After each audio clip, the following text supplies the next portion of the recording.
दोस्तों, एहराम मिस्र का वजूद इंसानी तारीख का सबसे पुरस्कार मुअम्मा है। दुनिया के कई मुहक्किकीन और तारीखदान ये सवाल उठाते हैं कि आखिर इन अजीमुल जुस्सा पत्थरों को सहराए मिस्र में कैसे खड़ा किया गया। क्या वाकई इंसानों ने यह कारनामा अंजाम दिया या ये जिन्नात और माफूकुल फितरत मखलूकात का अमल था? हकीकत यह है कि तारीख के कई हिस्सों में ऐसे नजरियात मिलते हैं जिनका ताल्लुक जिन्नात और गैबी ताकतों के साथ जोड़ा जाता है। दूसरी तरफ आसार कदीमा की दुनिया हैरत अंगेज शवायद सामने लाती है। ये काम इंजीनियरिंग, रियाजी, साइंस और इंसानी मेहनत का मजमुआ था। मिस्री तहजीब का मानना था कि एहराम सिर्फ मकबरे नहीं बल्कि इससे ज्यादा मुकद्दस हैसियत रखते थे।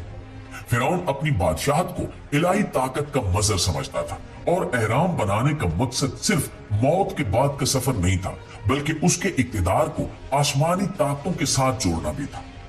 ये बात दुरुस्त है कि एहराम के बड़े पत्थर बाज औकात 70 टन वजनी थे और जदीद तहकीक बताती है कि मिस्रियों ने संतराशी, लिवर सिस्टम और इंसानी कुवत से इन्हें मुंतकिल किया।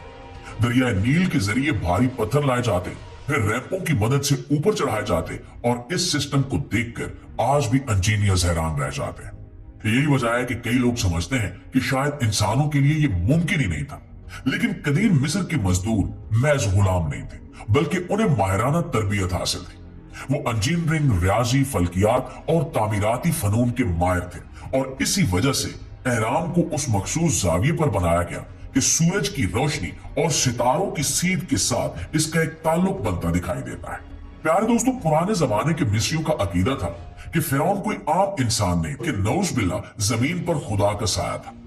मरने के बाद फिरौन रूहानी दुनिया में दोबारा जिंदा होता है और आसमान की ताकतों में शामिल हो जाता है। इसलिए एहराम एक ऐसे दरवाजे थे जो जमीन को आसमान से मिलाते थे। एहराम की साख्त को देखें तो हर सतह, हर जाविया और हर पत्थर एक खास मकसद के साथ रखा गया है। फिरौन अपने जिस्म को हमेशा के लिए महफूज रखना चाहता था ताकि दोबारा जिंदगी में दाखिल हो सके। इसलिए हर एहराम के अंदर खुफिया रास्ते, बंद कमरे, सुरंगें और वो सारा सिस्टम बनाया गया जिसका मकसद कब्र को लूटने वालों से महफूज रखना था। और दोस्तों, जहां तक बात जिन्नात के नजरिए की है तो अरब रिवायात और कदीम मुफस्सिरीन ने एहराम को जिन्नात के साथ जोड़ा है। कुछ ने कहा कि हजरत सुलेमान अलैहिस्सलाम के दौर में जिन्नात ने ये एहराम तामीर किए, मगर तारीख और साइंस इस राय की तस्दीक नहीं करते। इसके बावजूद ये हकीकत भी मौजूद है कि एहराम मिस्र के अंदर ऐसे मुअम्मे हैं जिन्हें आज की जदीद साइंस भी पूरी तरह हल नहीं कर पाई। मसलन इनकी सिमत 7 सितारों के झुरमट के साथ मुताबिकत रखती है।